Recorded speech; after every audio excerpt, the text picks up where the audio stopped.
welcome to Live in the Solution. I'm your astrologer and tarot card reader, Mary Trimble, here with your readings for December the 9th through the 15th.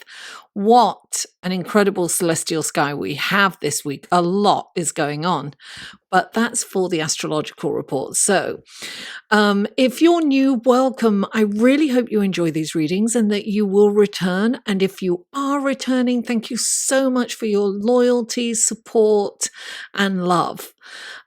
Now, these readings are for the collective, guys. So take what resonates and leave the rest. And if you would like a more tailored, in-depth personal reading, then click on this link here and that will take you to my website and you can take a look at the kind of readings that I offer. Now, these readings are for your sun, moon, and rising. So if you know your sun, moon, and rising, then check out the other readings.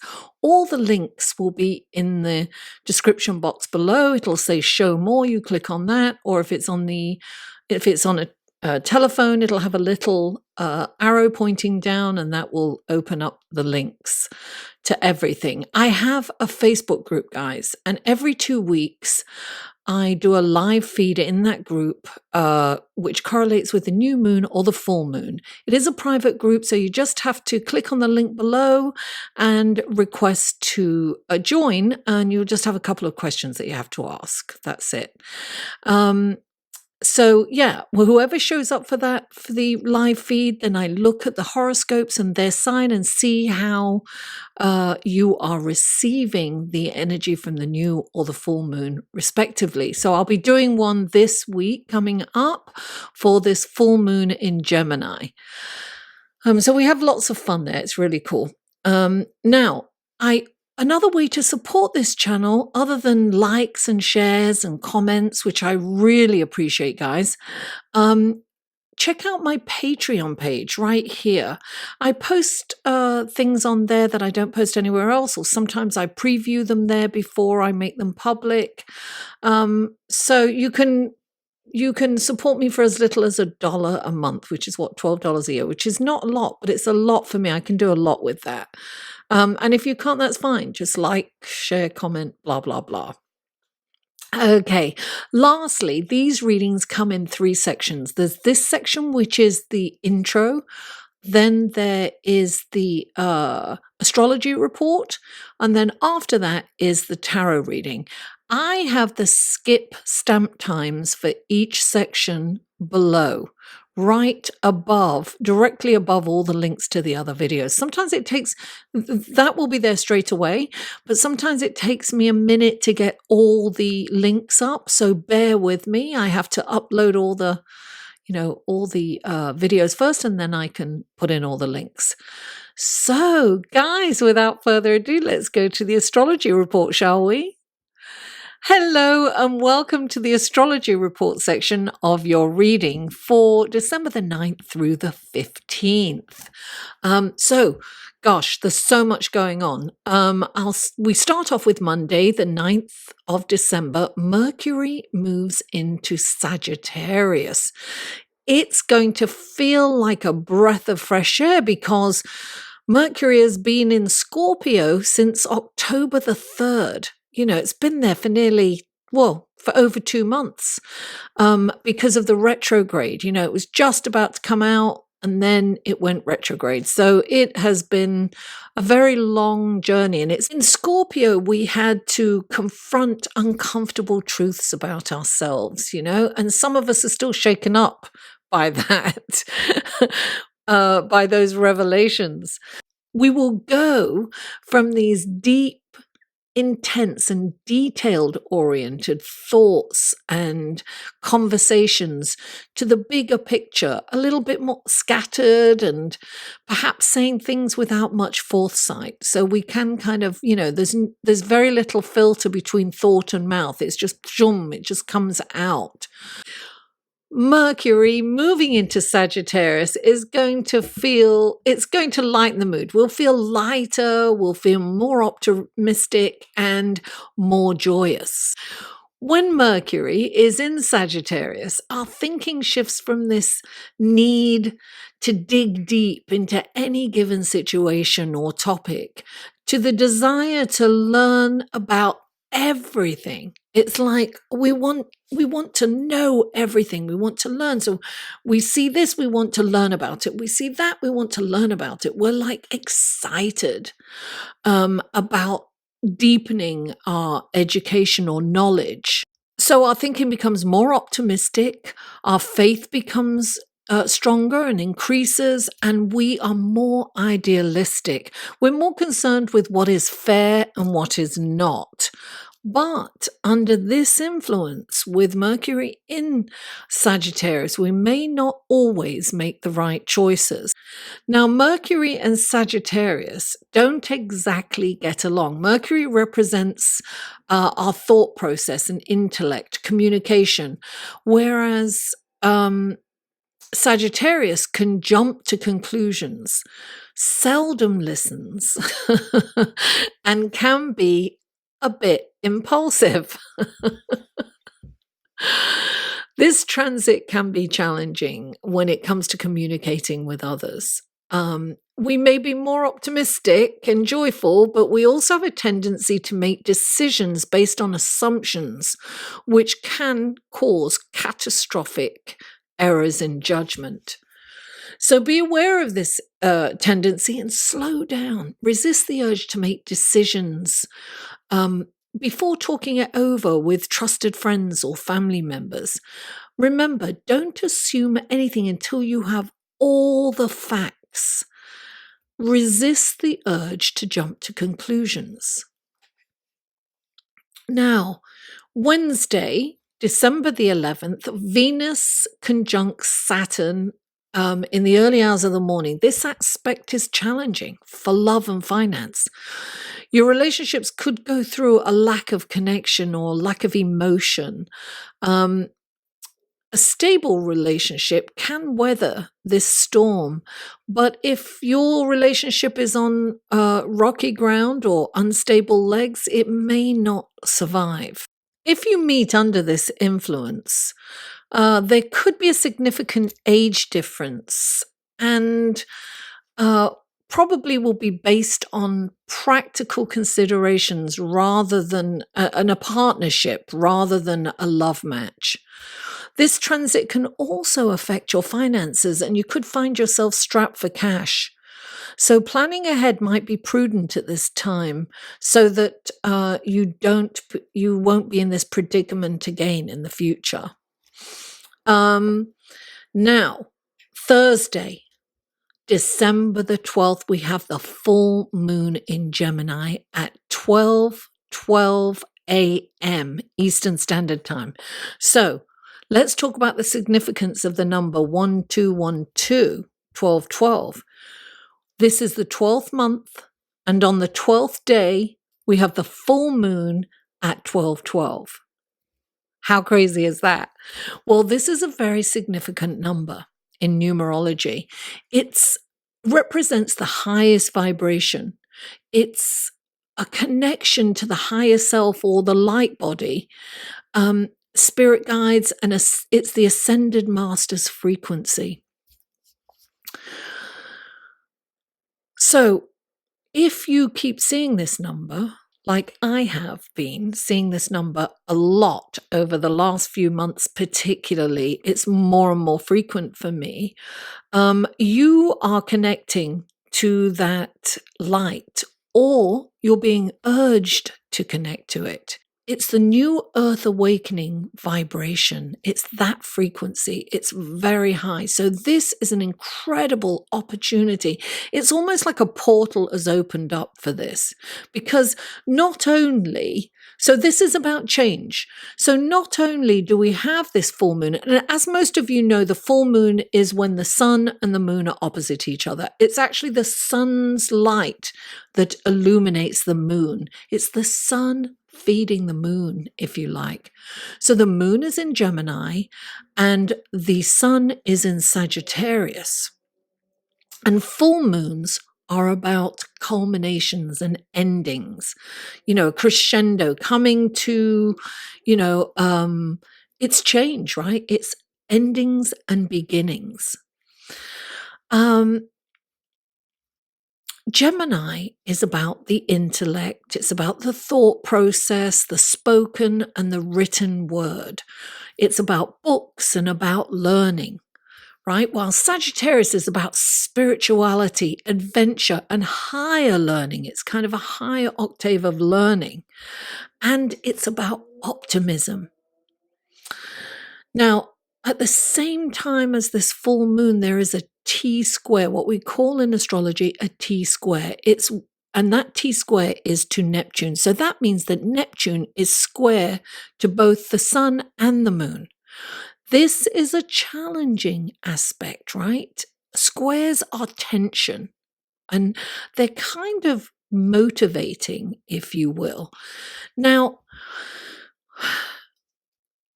the lowest octave of this energy is the monkey brain, right? That's what will be highlighted, what we call in meditation the monkey brain. It is that unconscious chatter in the background that's constantly going, that's there all the time, and perhaps sometimes we're not conscious half the time.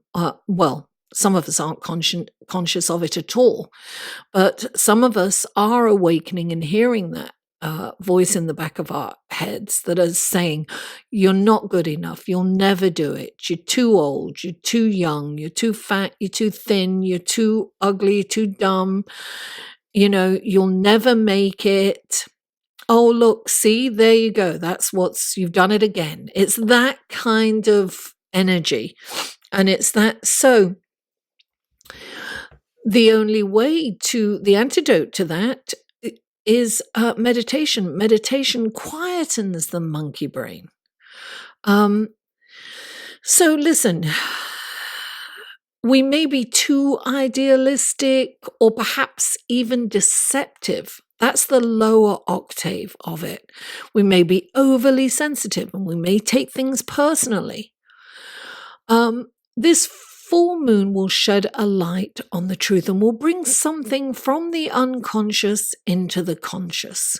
Maybe make us aware of what we're thinking and how we feel about ourselves, or how we're allowing this monkey brain to dictate how we feel about ourselves, right? Now, meditation, I always say this, if you've watched me before, meditation isn't about controlling your mind, but it's about not allowing your mind to control you, not dictating our actions according to our monkey brain. The higher octave of this energy is that we connect to higher energies, to that light, that 1-2-1-2 frequency, right? Because the veil between the worlds with Neptune at play becomes very thin. So we are able to communicate with spirit in the ethereal realm. It will empathize with the suffering and the plight of the less fortunate around the world. And it's imperative that we conduct ourselves with honesty, kindness, and integrity, and that we keep a positive mindset. It's like visualize the manifestation of your dreams and wishes, practice that. The energy surrounding us right now is really fast and furious. All the planets are traveling direct and they're picking up speed. So they are going full force. It's like we're on the express train to 2020. So we are manifesting our beliefs at an incredible speed. So it's really important to make sure that you are in the I can and will mindset as opposed to I can't or won't attitude. Now, I haven't finished, guys. There's more. On Friday, December the 13th, Mars trines Neptune. Now, with Mars trining Neptune, your sensitivity and creativity is stimulated. It creates a magnetic, attractive, and sensual charm. which is ideal for romance, you know, inspires a spiritual connection with romantic partners, whether you're in one or you're meeting one. It feels so right. This aspect can also spur an urge to stand up for the underdog or a human rights cause. Anything that you feel is unjust, it's like you will be moved by that. Although this isn't an aggressive energy, it will give you the courage to fight for the rights of people, animals, or the environment based on moral and ethical values. It's very idealistic, but very action oriented. So you want to get up, you want to stand up, you want to do something tangible for what's going on in the world. We're seeing it around the world. People are getting more and more involved in protests. Look what's going on in Hong Kong. Anyway, so also on that day, Venus is conjunct Pluto a couple of hours later, right? What is it? 4 hours later or 3 hours later. So you're going to feel this is kind of energy that's around now. This brings a need. It brings in the need for a deeper and more meaningful connection with your partner, or indeed, if you're single, the longing to fall in love. The desire is so strong that you may manipulate others, even engage in atrocious behavior like stalking or spying on your lover or partner, going through their emails or their phone or their bags or their coat pockets and things like that, and surreptitiously. It's not good. Spying on people, tracking their phones and their computers and things like that. It's really not okay to spy on anyone. It's not. It will actually create the opposite of what you desire. It will push someone away because everyone inevitably gets caught doing that kind of stuff eventually. So it's important to resist the urge to control and allow things to play out, even if the result is not what not to your liking, because karma is attached to this energy, and we must play it with honesty and integrity. We must, come from a higher perspective or a higher energy. If you meet someone during this transit, you could jump in over your head and become infatuated or even obsessed, which can spur the behavior I've just highlighted, So take it slow. Keep your friends in the loop and confess the temptation to manipulate or do anything that's kind of nefarious or underhanded or sneaky, so that they can talk you out of it. Now we move on to December the 15th, Jupiter trine Uranus in the afternoon at 2 p.m. Eastern Standard Time. This is a wonderful energy, guys. Fabulous surprises and wonderful opportunities could pop up out of the blue. Small miracles kind of thing, that kind of thing. It's like, oh, wow. Serendipity encounters with influential people can happen. It's a time to take risks, actually, and push the boundaries, of how far you can go in a good way. It's a lucky day. Actually, it lasts for more than a few days, but it's the most intense on Sunday because that's when the aspect is exact. So what a lovely day to end the week on. So without further ado, let's go to your tarot card reading, shall we? Hello, Taurus, and welcome to your reading for December the 9th through December the 15th. Okay, this is your tarot card section of your reading. So this is for Taurus. What wonderful gifts, guidance, blessings, and helpful information can you give Taurus for this coming week of December the 9th through the 15th?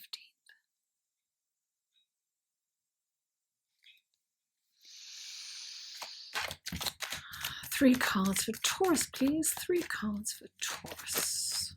3 cards. There's 1, 2, 3. Oh, you've got 4 cards.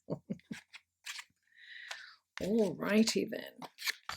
Okay. Now we're going to go to the clarifying cards. For Taurus, these are clarifying cards for Taurus. What wonderful gifts, guidance, blessings, and helpful information can you give Taurus through these clarifying cards for the week of December 9th through the 15th? Lovely. It's for Taurus, for Taurus.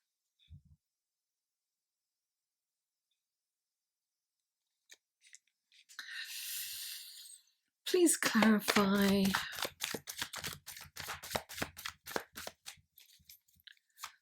oh, there it is. Please clarify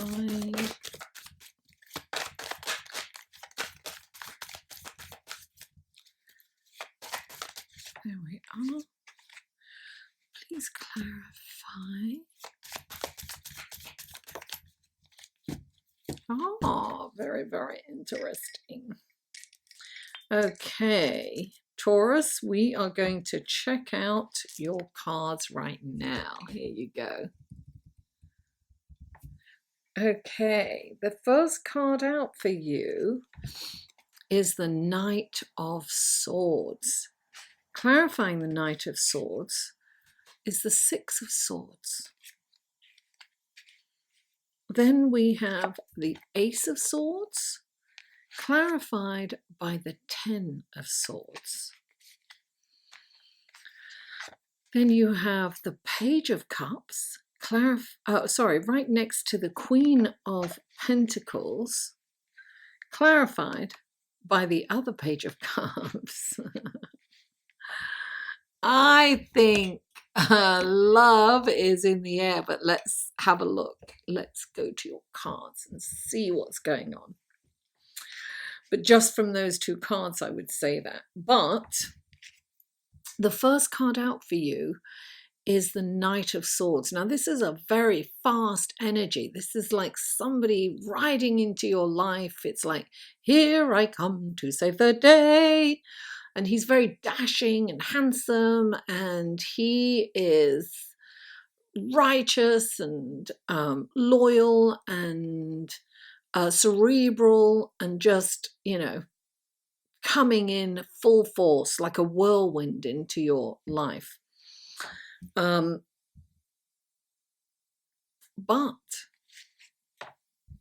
I don't think he's going to stay long. So this is somebody that's coming in, and if you're able to kind of have just a, you know, knights sometimes don't stay around a long time. And the reason I say that is because clarifying it, you have the 6 of Swords. So this is moving on. This could be moving on from an old love and accepting this offer right now. Because when the 6 of Swords comes in, there's maybe some apprehension about moving on. So maybe this is a new night, and you need to move on from your past. And actually, yes, I think so, because I'll tell you why. So the 6 of Swords comes in when there's some fear because you don't know what's in the future. So it's almost like you're afraid of being hurt. So you don't want to kind of jump on this horse with this knight, you know, you're reticent about getting into this relationship with this person because of past hurts and past betrayals. So this is what you have. You have this Ace of Swords, right? And the Ace of Swords is a new opportunity, right? It's like an idea. It's, you know, this is usually an idea. It's kind of a brilliant idea that you can finally, it's a new beginning, period. This is a new beginning. That's what I'm getting. And this new beginning has been a little challenging. So I'm feeling that perhaps this person has been, I don't normally see the knights as particular people, but I am seeing this as a person this time. That's what I'm getting. And the Spirit is here because my nose is going like crazy. So this is, this is the Ganesh of the tarot, right? So when the Ace of Swords comes in, blocks are being removed. So you've had some kind of delays in getting your ideas out there or getting things done, or even in the relationship. That for some of you it's a new relationship and it's been kind of a difficult start. I think perhaps because of your feelings of being betrayed before, and you're afraid to allow yourself to be vulnerable. But I feel that you're coming into you're ready to move forward, I think, and take the risk, because I think this might be worth the risk, actually. I feel that there's kind of a storm around you brewing, and it's like, it's been very difficult to open your heart to this person. And I say that because you have the 10 of Swords, and this is betrayal. This is betrayal, but this is the end. It's like the 10 of Swords, so it's the end of the betrayal, and it's a beginning of something new. You could have, really been hurt in the past, and you are carrying this burden with you. But now I feel that the Ganesh is removing that from you. You're ready to let go of that betrayal and that pain. I feel that you're kind of done with it. You're sick of dragging it around. It's like you're over it. I think you realize, or you come to realize, that you need to move on from this because it's holding you back. It's stopping you from having your knight in shining armor. Oh, it could be a knightress if you're a guy. Don't be stuck on gender here. We're non-gender specific, FYI. Sometimes I just say he or the knight just because it's convenient, but it really, there's no specific genders here. And the next card you have out is the Page of Cups, and this is about emotion, an emotional connection, a deep emotional connection. It is a gift of love. It's also a gift of intuition. So you really will get that.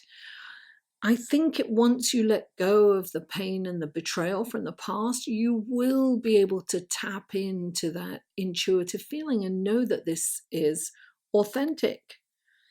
I think that this is authentic. And look, the Queen is right next to it. This is like abundance. So I feel that your needs you will be met emotionally and materialistic. And when I say materialistic, I mean, not just money. I mean your physical needs. So it's your emotional and your physical needs will be met.